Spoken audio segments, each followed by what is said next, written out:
Welcome back to Mortal Kombat Abomination Sub-Zero. I'm sorry, Mythology Sub-Zero. Yeah, we have to cross the Bridge of Immortality to reach Shinnok's fortress. You can't kill me, I'm immortal. This level looks almost identical to the other ones. Don't you just love it? Don't you? But the background looks different, so it's okay. Yes, Jova? Remind me again, what exactly was Shinnok's plan in this? No, Shinnok wants us to help him get. Oh, right. Go Sorry. I meant, what is Quan-Chi's plan? No, Quan-Chi's plan is to basically give Shinnok his full power so he can take over the world. It's basically what he does in 4. Again, though, well, when you get down to it, though, kind of telegraphed it by literally putting us in the same cell as Shinnok.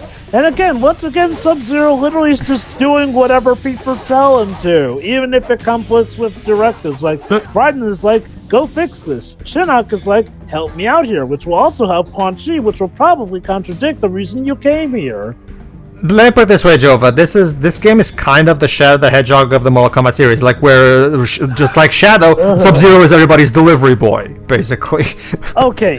At least with Shadow the Hedgehog, that goes down to the player's choice what you do. But it doesn't matter because there's still a last story. Okay, look. I was talking about the level progression rather than that, but yeah, go ahead. Yeah, pretty much level progression. Also, Dad's the whole true ending thing never bugged me because, well, come on, it's a game in a franchise. Of course there's going to be a true ending because But why have these alternate scenarios? It's to let people mix and match and experiment here and there. Honestly, like I said, it does not think of it as really. Think of those other endings as what-if scenarios, I guess. Pretty much, yeah. Okay, but this game in particular spins its wheels one direction, only to literally veer off in a U-turn the next one. And now we're fighting this really guy on a T-Rex. What? Of course. Okay, I got a question actually. In terms of games that tries to use a fighting game engine to be entirely different. What would you say does it worse, this or Batman Forever, the video? This. God damn it, this. Or is there any pixel perfect road climbing you have to do on that one? In this one, I mean. No, yes, but that's some Leaps of Fate 2 lives. Well, is the thing is, it's more so the fact that that game, Batman Forever, I mean, for as bad as it was, didn't require you to do precision platforming. This one does, and will cause so many deaths. Not to mention, this game is also much more painful to endure, just because the game so blatantly wastes your time and flat out laughs at you when you of how much time you're wasting playing this. Like the game, pretty much. It's a really. It's that kind of game. It's that kind of game that not only makes you feel stupid for playing it, it flat out tells you you're stupid for playing it. Yeah, that's all I have to say about that. On we go. But yeah, seriously though, again, Quan-Chi, this feels like one of those cases where Quan-Chi's just being a little too evil to the point where it's more of a hindrance to him. Unless his plan was for Sub-Zero to get so depressed, but then Raiden rouses him back up that he comes after him or something. Because again, his plan is supposedly for Shinnok's sake, even though Shinnok was in a jail cell as well, so... Well, no, remember, Shinnok can teleport. The idea is that Shinnok is controlling, at least partially, the Netherrealm, but he wants to expand his influence to the other realms, but he needs power as a result. So the idea for this game is that he needs to get free. I can't believe I'm saying this for a Mortal Kombat game, but there's too many plots at stake here. Again, and it's all centering around this one man. Raiden tells him to stop the likes of Quan-Chi. Shinnok wants to do something that Quan-Chi obviously wants done here and there. That's the thing, Joe. For as much as they pile on... Oh, sorry, go on. That's the thing, Joe. For as much as they pile on the characters, at the end of the day, when you break it down, the plot is just bad guys doing bad thing, go stop. That's literally what the plot boils down to, really, when you get right down to it. You know, if they just stuck to it, it would be fine. The problem is that the narrative, it seems like it's trying to be all complex about, ooh, what is this choice that Sub-Zero will take, even though we know what choice he's gonna take. He's the bad Sub-Zero. This game makes me feel like I'm playing as one of those early 90s, one of those mid to late 90s CGI cartoon shows. Like, look at that thing. Like, seriously, like it's like I'm fighting a reboot character. Like, yeah, the Netherrealm in this game is less and more like the depiction of hell and more like a robot wasteland. Yeah, because there were a lot of mid to late 90s cartoons, especially the CGI ones that have landscapes like this, you know, because they were trying to be all gritty and edgy and shit. Yeah, basically. And that's just that's the problem, Jova. We don't get any character development whatsoever. We don't get any backstory. We don't get the plot is as paper thin and completely in denial of its own paper thinness. So as a result, it just comes across as just a very boring experience, really. But I have good news, guys. I have good news. This is almost over. That too, but after this, it's all uphill from here. This is as bad as the franchise gets. Because even Special Forces, for as bad as it is, it's just mostly just kind of boring. Trust me, this game is literally painful. Trust me, you already find this game terrible by just watching it. Now try playing it, because playing it is a whole nother ballpark, I assure you. Is that a challenge? Yes. I dare you to play this game and find this tolerable. I dare you. I fucking dare you, motherfucker. I think I already tried to find the price for this game on Kex and... Yes, you tried. And I don't remember it being... something that you liked, yeah. Dwibs, anything more than £0 is a fucking robbery. Don't bother. Also, in fact, even 0 is a robbery. I'm not paying you for this game. You should pay me to play this game. Also, I checked in the meantime in between while I was waiting, and no, I sadly can confirm that there is no novelization based on this game. Sadly, at least not from what I know. Though apparently, if I recall correctly, among the one thing that Pedro was mentioning in one of the previous parts of the Great Kung Lao, among that, this is also one of the things that gets referenced in Mortal Kombat 11 Aftermath, and it's basically implied that this particular story of mythology seems to be very recurring no matter the timeline. So, It's destiny or something. Here's my issue with this. I know that Sub-Zero was popular, but was he more popular than his younger brother version, though? Well, actually, Jova, back in these days, yes, Classic Sub-Zero was actually the more popular one at the time. So much so that when he wasn't included in free, people got angry. So Ultimate Free brought him back. Even though like he was supposed to be dead at the time, but whatever. They just came up with some random excuse, right, as they usually do. As for Scorpion, like you said. I'm guessing they were planning on getting onto Scorpion after this, but yeah, we all know how that turned out. Well, okay, it's just like... Well, it's okay, he got an animated movie. Oh no, Scorpion's Revenge. Awesome. Scorpion's Revenge is amazing. That's the perfect Mortal Kombat movie. Go ahead. But yeah, I think the issue again with this is like, well, okay, even if this game were good, the problem is that we know Sub-Zero's fate, like, unless he gets resurrected from the dead, and yes, I know, but that wasn't a thing yet. I mean, you kind of would wonder, what's the point of really wanting to know more about this particular Sub-Zero? Like, again, unless we're maybe looking into his relationship with his younger and more heroic brother here and there, it's just like, oh, he was a dick who did stuff here and there. Although going off of this one, apparently he was a dick who just did whatever he was told and just went back and forth on stuff. And again, why try and make him the protagonist of this story, seeing as how it's now apparently his job to stop Quan-Chi from doing whatever, even though now he's doing what Shinnok wants, who, Quan-Chi works for, so... Okay, we know that Scorpion is Ed Boon's favorite. Maybe Sub-Zero is John Tobias' favorite? Wouldn't surprise me. Symbolic? Wouldn't that be symbolic? Of course, that would explain why they first started with Sub-Zero over Scorpion. Because remember, John Tobias is the creative head of this game. This was his big passion project. Whereas Ed Boon and the rest of the team stuck with Mortal Kombat 4. So maybe Sub-Zero was indeed his favorite. So. Well, again, wouldn't that be symbolic? Scorpion versus Sub-Zero, the two favorites of the two leads at the time. Mm-hmm. Yeah, I mean, isn't there a costume in Mortal Kombat 11 with Scorpion wearing a t-shirt that says Boone's main? Is there too? It might. I'm not familiar with all of the alternate outfits because 11 brings a lot onto the table. I can definitely tell you, Deji, whether or not there is, that's not something that would surprise me at all because Boone loves being cheeky like that. Yeah. And he openly and proudly will tell you that Scorpion is his main and that he will never, and he always plays with him. He says he's his favorite character and everything. To get you an idea, I forgot if I ever mentioned this to you, Pedro, but during the actual comic book line based on MK, starting with the reboot, and it's not necessarily in the canon with the games, but I think it's its own take.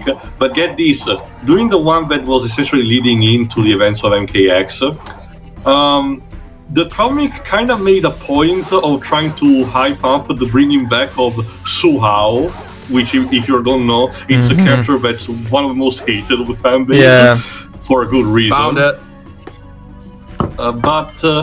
But at the crucial moment, he gets yanked, not off screen, but almost kind of like by Scorpion, which basically twisted his catchphrase and said, "Get out of here!" So, yes, Ed Boon can be cheeky even on that front. Alright, so we finally entered the fortress. Now we have to find Quan-Chi's sanctuary so we can beat the crap out of him. I posted in the group chat. Yeah, again, I wonder though. I really do wonder what exactly is going on plot-wise, because again, I mean, okay, here's the problem here. There's not really a sense of grandiose or stakes here, and it's not just your typical, oh, it's a prequel so we know who will win or whatnot, because to be fair, at the time, this was like the first thing Quan-Chi showed up in, so as far as anyone knew, anything could happen with the guy. I mean, obviously, if it was a plan involving taking over Earth or the Netherrealm, probably wouldn't work, but what else here? No. The problem is, like, though, there really feels like there's no sense of urgency at this point here. So, like, Sub-Zero literally was just going to sulk off with his head hanging until Raiden just says, "Go in and fix this mistake," again, like Sub-Zero was a kid. Yes. And so Sub-Zero's like, okay, only because I don't have a choice. Then he wakes up in a cell, and Shinnok's there, you know, the guy who's apparently the main bad guy of this, but whatevs. And well, he is the well. If it helps you, he's the final boss of this game. Who Shinnok? Yes. Yeah. Yeah, again, nice and all, but there really is no sense of urgency. Like, there's no focus on, oh, what effect this will have on things. And Shinnok, again, yeah, it's nice he'll be the final boss, but Shinnok doesn't even scream villain, at least with how he's portrayed in this game so far, honestly. Are you sure about that? No, honestly, it comes to Shinnok. I thought you meant Quan-Chi. My bad. No, Shinnok. Honestly, Deji, to me, Shinnok in this game seems more like what the? That's one of Bihan's moves, Jova. He throws ice into the ground to make the opponent slip. Again, this works great in the fighting games themselves, but in here it's just, I don't know, like it makes him up into an attack, I guess. Go ahead. Either that guy was severely injured by the attack, or the floor is very slippery. Alright, so this temple actually has multiple bosses. We have to fight all those 3 women that you saw in the FMV. Starting with this one. Oh boy, what does it mean? We just killed them. Let me actually go on the wiki, might as well, and check who their names are.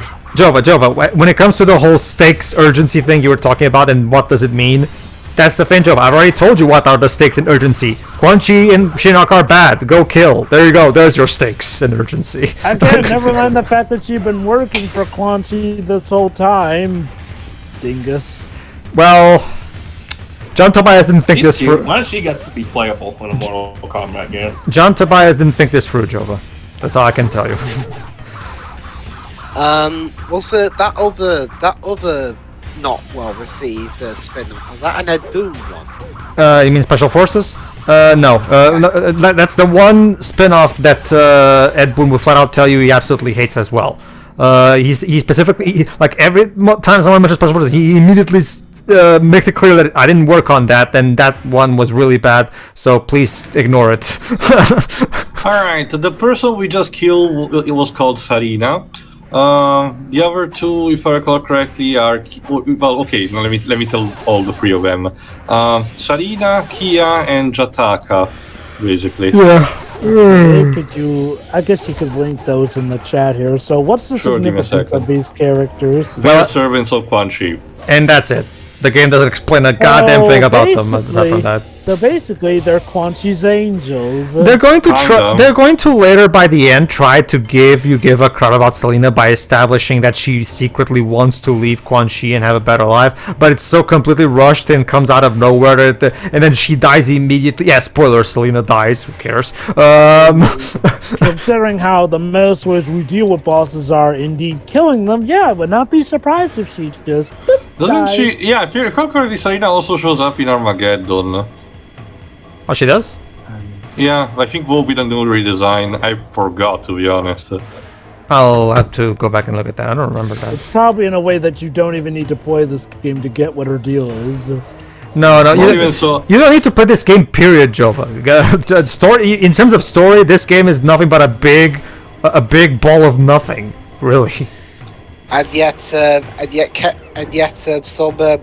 some places are charging like £80 for this at most. It's because it's rare, Dwibs. Well, this game is rare. This game is to give you an idea, Dwibs. The PS2 trilogy of games, which is a beloved trilogy, especially Deception, hasn't gotten a single re-release since its original release. You think this one is gonna get re-released? Fuck no. It's like with Godzilla PS4, a game so terrible yet so rare that of course it has some high... Well, that was mostly because Bandai was losing the license, so... Although, in terms of rareness, I guess, Jova, there is still, X-Men Destiny, because a court case actually mandated that all remaining copies do not be sold and actively destroyed, so obviously it's bound that the ones remaining are not that much. Well, from what I've heard, X-Men Destiny was crap anyway. So. Well, yes, Bibs, but I'm talking strictly about the presence on the market. I wonder, so, okay, I never got around to playing X-Men Destiny. What was the big Okay, Dark Lord Jet reviewed the Wii version, which apparently had a lot of things cut. It's supposedly it was made by Silicon Knights, the guy who made Eternal Darkness, Scientist Requiem. But apparently they started to get an ego after doing that, especially their main leader. I forgot who he was called. So they essentially embarked in a couple of projects without actually doing much. And the X-Men Destiny was the one time where Activision actually caught up to them and told, no guys, you actually have to develop the game. So they had to rush it out of the door, and apparently the leader of the team was actually mistreating the rest of the employees because a lot of them quit before release. It's a complete mess, Jova. Also, oh boy. Sorry. And I'm guessing the game itself didn't exactly turn out. Okay, I can tell you this. The Wii version is unplayable. Might as well not be really playable because it's not like super impossible, but it cuts a lot of stuff. You might as well not even bother about it. But even the normal one, the HD version, is maybe okay. Nothing that stands out much, to be honest. Also, Dwibs, you think that's expensive? Try going on eBay and finding out what's like the cheapest price for a sale of Panzer Dragoon Saga that has all 4 discs in it. Just check how pricey that game gets. Also, Rule of Rose. Also, I love how one of Quan-Chi's angels looks like Sindel. Jataka. Probably the same mocap address, probably. Go ahead. Kex is selling it for £340. That's the cheapest you could find? Kex is the cheapest alternative usually, yes. Yeah. See, because remember, that game got an incredibly limited release. Only like 20,000 European units were released or something along those lines. So that game goes for... Go ahead. No, go ahead. You're trying to find those few good quality Saturn games is a nightmare. Don't worry, Dwebs. Fortunately, every single Sega Saturn game has already been dumped and archived on ISO form, including Panzer Dragoon Saga. So you're better off just going on your PC, getting MedNFN, which can basically, at this point, run every Saturn game near flawlessly on a good PC, and you can just play it there. So you're fine. Well, I mean, since I've got a job now, I could always just save up for stuff like that. Again, Saturn's not exactly high on my priority list at the minute. Sure. But if I did, I could maybe. Yeah, again, it's just hypothetical, but maybe I could finally play some of those more obscure games like Shinobi X, for example. Or Deep Fear. I don't know what Deep Fear is. A game that only got localized for Europe, apparently. A Resident Evil code, if I recall correctly. Oh yeah, that's right. I don't think I've explained this yet. Basically, here's how this fortress works. You have to get all 3 keys, and you have to place them in 3 specific spots. Meaning, you have to slowly go through the elevators and go and get. But again, this is busy work. The game. It's always nice when a platform of all things makes me feel like I'd rather be doing homework. It's like Mortal Kombat Mythologies. Behold the epic origin story where Sub-Zero goes through elevators to put things in things. Can you believe the excitement? It's exciting, guys. Be excited. Please Is it exciting? Please be excited. I guess Deji doesn't find it that much exciting. Deji died of boredom. No, the house phone was ringing for some reason. I don't know. Oh, I thought you were going to say the house is on fire. Jesus. No, mother, that's just the northern lights.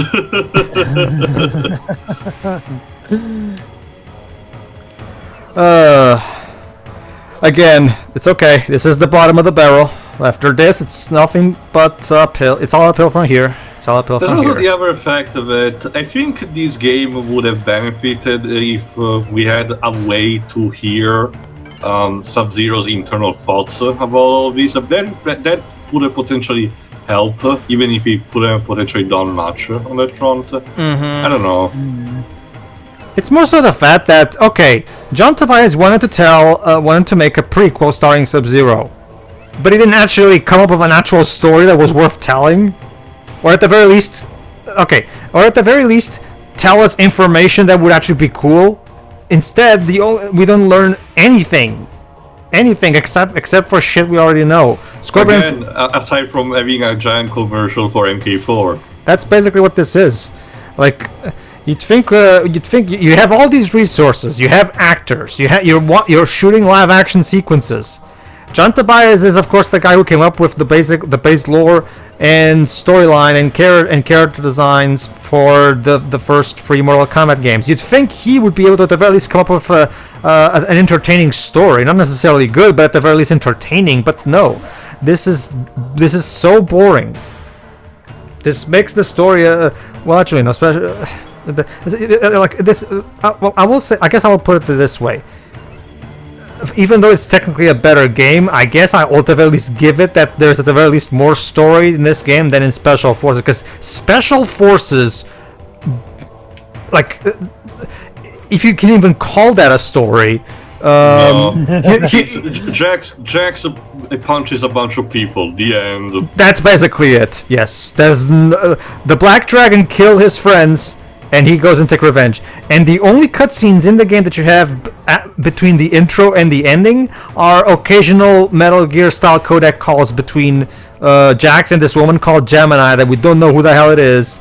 And she's never referenced again. Maybe in the original timeline that's the one that becomes his wife or something. But again, whatever. I'm putting way more thought into it than the developers did. So. All right, moving on. That's like the one thing I will give this game over Special Forces. This game has more story than Special Forces, and trust me, that's saying something.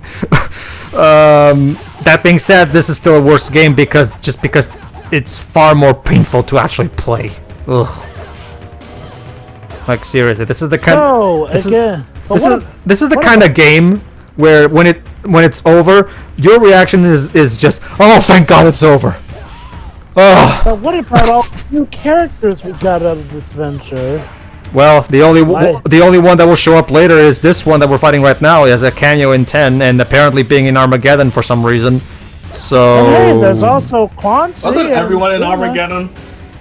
Yes, but basically Armageddon was more like for everyone who had been playable until that point, plus a couple of new entries, and I think Sarina was one of them technically. I guess maybe. Not that By it the way- matters. oh. Go ahead. By the way, she survived that. Since I believe we're gonna see her That's in a later scene. That's Yeah, because we can actually spare. we can actually spare. If you don't, this is actually one of those cases where I actually recommend not doing the fatality there, because if you do the fatality, all you'll get in return is a shorter version of an upcoming scene that doesn't have the Serena part of it. So it actually benefits you to not kill her there, because you'll get, at the very least, you'll get more corny acting out of it. So that's nice. That's nice. But that's the thing, Jova. This is a Mortal Kombat game that kind of incentivizes me not to do a fatality, and I don't really feel right about that, to be honest with you. It's conflictual. Alright. By the power of Grayskull! Or something. God, this really is He-Man. Alright, This is what happened when you collect all the Triforce.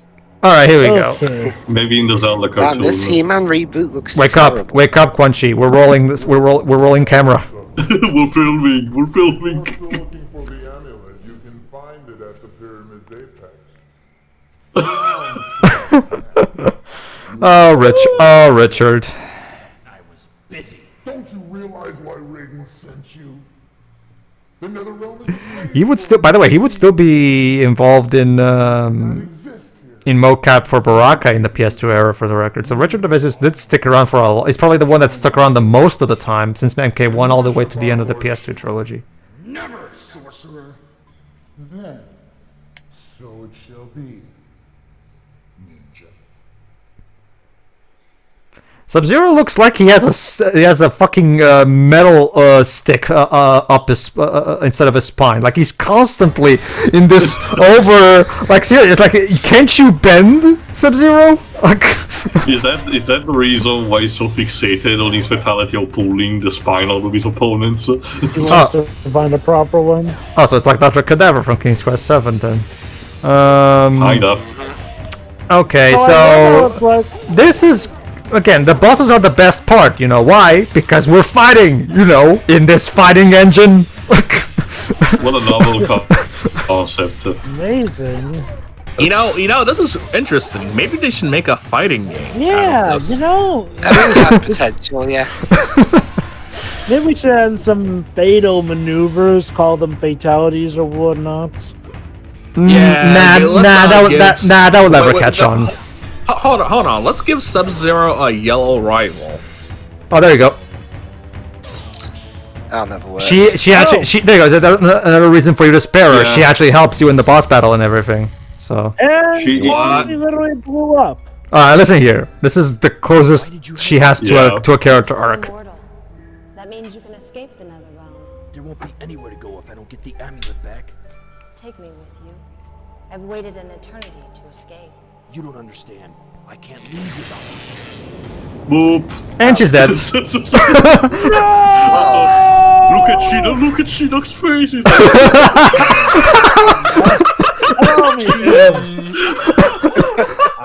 Fooled you. Wait, Shinnok looks like those one characters from Phantom Menace. Yeah, he does that. He does that. He does actually. Don't Great. Oh fuck it! Now I cannot unsee it. Also, anyway, there you go, final boss time, and you'll never guess how you're supposed to actually beat this guy. Oh, Jesus Christ.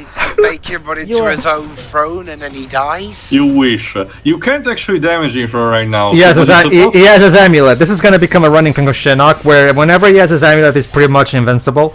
So you have to find a way to take his amulet from him. It's always about that fucking amulet. Even in the reboot, it's always about even in 11, the amulet is making. Even in Legends, the Scorpions. I've already finished the main one. I just haven't started Aftermath yet. But even in 11, the fucking amulet is making Raiden go nuts. So, Hey, Shinnok, question. Why didn't you just kill Sub-Zero when you had the chance and that's though?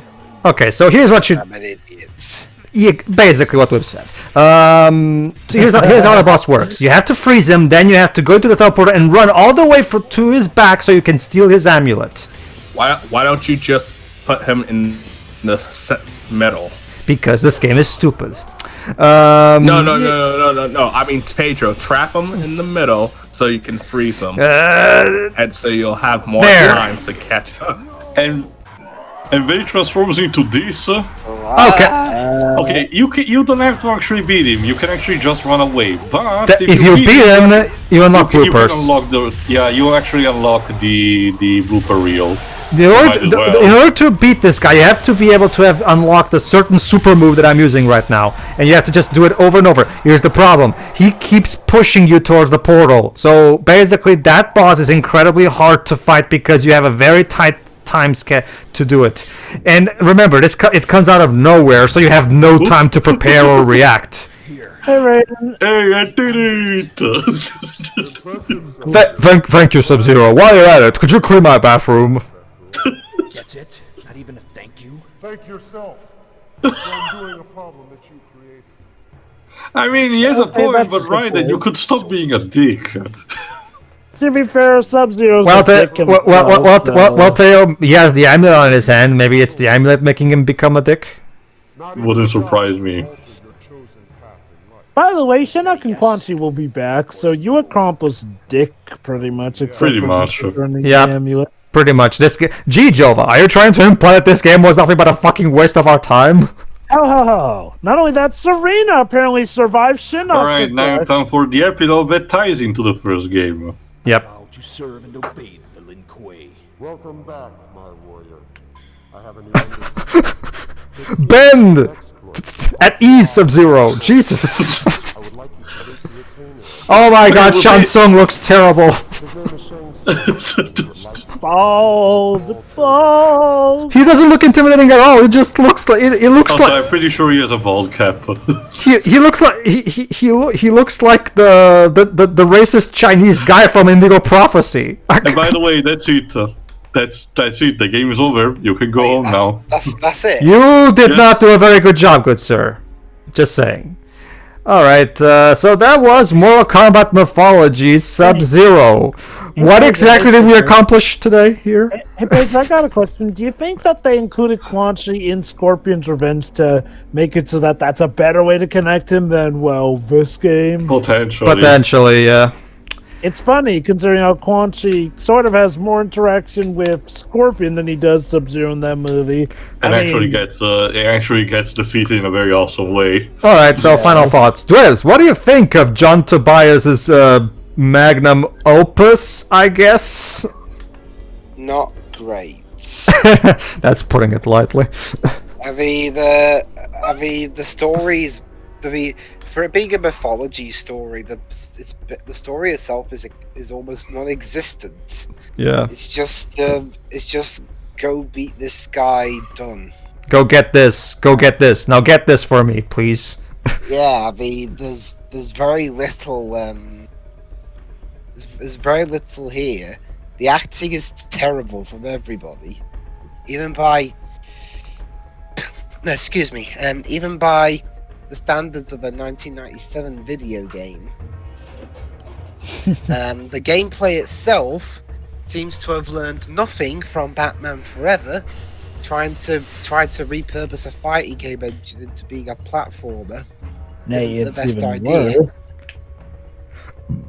Sorry, God, this game's causing me to have a sneezing thing. The music is incredible. Oh, look at that, guys! Lighting director Jim Ryan. Apparently, Jim Ryan, before he was the president of Sony Interactive Entertainment, he was the lighting director for Midway. He literally wanted the game to do the talking.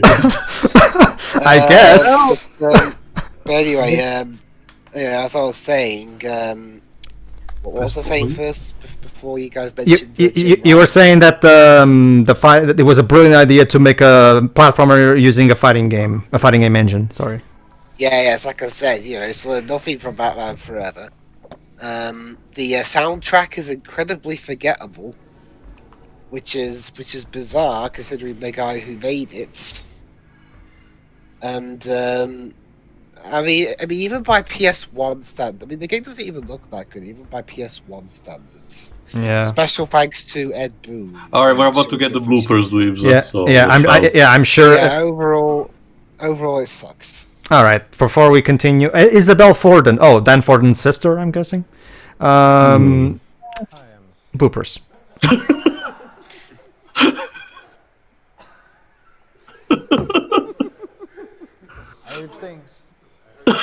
Can someone make a gif of this? You are reality's only hope.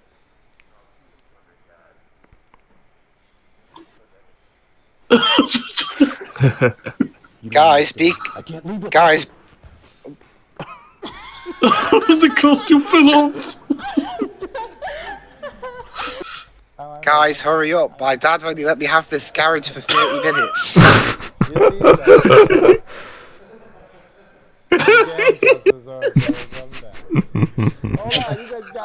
Look, the Quan-Chi's actor's defense, having to keep a straight face in that costume and makeup, I wouldn't be able to either. Yeah. Oh, no. Richard DeVizio is awesome. Like, Richard DeVizio is a Mortal Kombat legend for a reason, Deji. He's awesome. Immortal has escaped from the prison of souls. He is headed towards the gates of immortality. Yay! Sir. Forgot the line. I'm sorry. Sir. Fuck. We have toyed with the ninja long. Do not question now. We have toyed with the ninja long enough. Oh, that line we just... Do not fail. We, you and These are the best parts. We, you, me, and The ones we got were the best parts. You want answers? I think I meant that. You want answers? So there, Oh my god. see, there's as you can, and now we also get some pictures from the actual developers and stuff. This looks like the presentation of one of those shows where all these people were killed in a mass shooting. Attacked by Jesus rabid Christ. dogs. God damn it. Bill became head aerobics instructor at local gym. Eugene Gear, we don't know what happened to him. Richard Ho, new spokesman of Council for Abstinence. Chairman of Congressional Subcommittee for Video Game Violence. Ha ha ha ha ha. Cheeky. Yeah, thank you. The game is over. I have so rarely have I felt so happy to see a game be over. Game on, yeah! Alright, there's actually one more thing. There's a MK4 preview in this game, so here's a preview for our next Mortal Kombat playthrough, everybody. One. There you go, here's the actual arcade machine from the 90s. 2. Yay. 3. Okay, we can stop watching Quan-Chi's eyes. I told you should follow that account. Daily The combat pictures of Quan-Chi. continues. There you go, guys. It's Mortal Kombat in 3D. Oh god, Reptile, what happened to you? Well, that's how he always looked like anyway. So. Well, technically he looked like a green ninja, but you know. Reptile can have a consistent appearance. Well, that's the thing, Joe. His green ninja appearance is actually a disguise. He actually looks like a reptile, actually. He's always True, but it's the reptile appearance that keeps changing with each game. Yeah, that is true. That is true.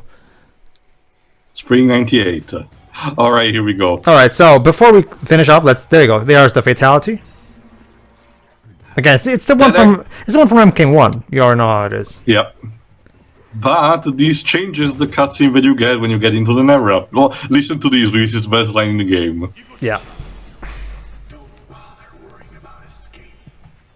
Who are you? I am a dead man. But somehow you have retained your mortality, which would mean you are vulnerable to death. Exposition, rushing. Not just that, it's the way it's phrased, which will mean you're vulnerable to death. Like, You're dead, which makes you vulnerable to death. Sorry. No, Pedro. He said he's mortal. That's what makes him vulnerable to death. There you go, Dibs. That's your lesson for the day. Being mortal means you're vulnerable to death. There you go. And that means you also have a rematch, if I recall correctly, against Scorpion. Redundant. Actually, no, my bad. Don't worry. Redundancy. Thy name is Scorpion. Like. Okay. Oh my god, this is redundancy department. This is absolutely the best thing ever. Okay, in this regard, though, this is arguably better than the Shinnok one because, you know, the whole rivalry between Sub-Zero and Scorpion is something that fans were probably more into. And, well, yeah, Scorpion hates Sub-Zero, so why not give a nice, good enough look at a reason for that? Here, for any of you out there who may have not done so before, here's my personal recommendation. Start by watching Scorpion's Revenge, which tells you everything you need to know about the backstory, and then play the reboot trilogy. So far, it's a trilogy. Especially in 10, where we get an incredibly satisfactory payoff for the whole storyline regarding that. So... there's that. Are you talking about with Sub-Zero and Scorpion? Yeah. When Kuai Liang and Asashi finally put their past behind them, and finally bury the hatchet, if you say. So it was really, and to see them work together in 11 is also very satisfactory as a result. So it's that's really cool. But anyway, that was it. I guess Deji, final thoughts, please. Here's my final thoughts. Is there a middle finger involved? I don't. This looks incredibly boring. Interesting idea, neat concepts, poorly executed. If they had focused on making it more of a platformer instead of a 2D beat 'em up hybrid like thing, it probably would have been better. Especially since this was the 90s and we have plenty of games such as like Mario, Crash Bandicoot, Sonic, on how to do platformers right during that time. So, yeah. Story is kind of whatever. Which is disappointing because this was the whole big deal, but it doesn't really add to anything. Nope. Yeah, that's it. Next. Jova. Oh boy, this is a pretty bad game. But it's a bad game that could have easily have been good if several things have been changed. 1, get a better idea. 2, get a better story. And 3, this is kind of the most obvious one, don't go with this Game Boy style. Seriously, there are just some gameplay styles that don't work, like an arcade cabinet RPG. Or, a fighting... a side-score platformer with the gameplay of Mortal Kombat. It just does not work here and there. The jumping does not work properly, and the death is beyond cheap in this game here. And like I said, the problem with the story is like, well, at first it feels like it has a semblance, but then it just loses the map and just wanders aimlessly in like the last act of it. And they introduced these other characters, 2 of which die, and the third one technically dies as well here, but she'll be back later on, so yeah. Like, seriously, I kind of gotta feel sorry for the actresses who play I'm calling them Quan-Chi's Angels. Gotta feel sorry for Quan-Chi's Angels as actresses. Like, you'd think, you could potentially be the next big character. Nope. Hell, the best one of you gets is being a cameo and getting a return in that one game where practically everyone is back anyway, so... why not? Yeah, but everyone hates Armageddon, so... And... yeah, it's just not... It's not a fun game, but it's not a fun story either. At best, the story is tedious, and at worst, it's just downright baffling and aimless. Which is a shame, because you could have easily have made something better with Sub-Zero. Yes, even the original Sub-Zero here. But alas... it's kind of obvious why this sub-franchise idea did not work out in the end.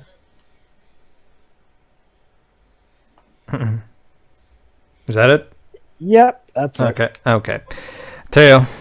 Sure. Sorry. The gameplay is absolutely unbearable. like even more so in the N64 version, but this version doesn't help either. And the story is pointless at best, but I have to give it to it. The presentation alone, like, makes it worth to just give it a look on YouTube. Not to play it yourself, mind you, because it's unless you really have a masochistic like desire of or more with curiosity, this is not gonna do any favors to you. So if you're just that curious and you don't want to be just like with our commentary, the cutscenes all the cutscenes and plot summaries and everything are on YouTube for you to watch. And I do believe they are genuinely one of the best things this franchise ever produced. And you can also tell the actors kind of had a lot of fun doing the roles. Particularly Quan-Chi's actor. But still, sadly, this does not make the game good at all. It's an unbearable experience. I don't even think this does not merit a re-release. This does not. The only way that I can see potentially savaging towards this if it's a complete remake that actually has better controls and a bit of quality of life improvement towards, say, like the Elba or anything. But even so, it will be still have the pointlessness of the quest that Sub-Zero goes through. So, like, it's something that you have to decide at the end of the day. But that's pretty it for me. Oh, I almost forgot to mention something. If I can give this game one thing, it was very ambitious for the time, though. Like, it did have arguably the best production values of the series up to that point. So, yeah, that's my one positive thing to say about it. It was ambitious, and it's not like they made this with no passion whatsoever. It's just that it was misguided passion. All right, so Jella, can I just say this? What? Ambition means nothing if the product isn't good. Well, Deds, it's like I said, that's like my one positive thing, and that's not like it excuses this stuff. It's some people would rather have someone try and fail than be incredibly unambitious and not try anything interesting. I guess that's the best way you can put about that. Some people depends on. Yes, but bad product is still a bad product. Well, did I ever say that was not a bad product? No, I'm just saying. Okay, but here's my thing, though. It did pave the way for better usage of assets as well in the Mortal Kombat series as well. So there is that. Like, I guess the best way to put it is like it or not, this is technically forever a part of Mortal Kombat's history, for better or for worse. Mm-hmm. Mainly for the worse, but hey, it got them to try better. That is not really a compliment, but there you go. Well, John Tobias would never be the head of a project ever again after this, so technically no. He still provided his usual art duties for 4. Did he work on Special Forces too? I don't remember either. After he didn't work on any main series games after 4. John Tobias, I mean. So, yeah, this game probably kind of destroyed his career. Damn. Very few. This is definitely one of those games that definitely are career destroying, I would argue. Okay. I do kind of feel a bit sorry for him, given how, the 90s era was a very experimental era in gaming, so I wouldn't completely fault him for, back in the day, thinking that this could have worked. Mm-hmm. All the same, though, it is still a flaming wreck of trash game. Yeah. Now, that's eventually, even back when it first came out, people immediately identified it as garbage. So it's not like this is one of those. So it's not even one of those, it aged terribly thing. No. This was terrible. This was just as terrible then as it is now. So it's not. This game didn't even manage to get the benefit of didn't even get the part of its time thing going for it. It literally has nothing to offer outside of the corny cutscenes. But anyway, as for me, yeah, this is a complete failure, and to me, the lowest point of the Mortal Kombat franchise. Like Theo said, yes, it is fun to laugh at the cutscenes, But that to me can only do so much, especially because if I want to do that, like Dale said, I can just go on YouTube and watch them. When it comes to I have to evaluate the whole product. And yeah, when I evaluate the whole product, it's just flat out god awful. The game looks ugly. The music is some of Dan Fortin's least one of his worst efforts yet. In my opinion, at least. The gameplay is fucking fucking inept at everything it tries to do. And the story is, while fun to watch, ends up being really pointless and just feels like, what did this game really need to be made? Like, what this game? So Pedro, what I'm getting is you don't like this game. No, I don't. Okay. Exactly. It's You are the world's greatest detective, Dej. And it's nothing because, gets past me. It's because you know what? It's because this is the kind of game it feels like it was made just because they could, not because they actually had a good idea for why they should do it. Let's make this. Why? Because we can. Like that is kind of literally what the story feels like too. It's like, yeah. Oh, let's have Sub-Zero do this because we can. Okay. So what I think I know what we can do to get this filthy, disgusting taste out of our mouths. Well, my it's time for us to play Street Fighter Alpha 2. Eventually we could do a Street Fighter marathon of sorts, but for now we're sticking with Mortal Kombat. Next time, everybody, we're going to the actual proper main attraction of 1997. Ed Boon's Mortal Kombat 4, and prepare yourself, ladies and gentlemen, because if you thought the cutscenes were funny in this one, you haven't seen shit yet. Mortal Kombat 4 is a comedic masterpiece. So tune in for that. Yeah.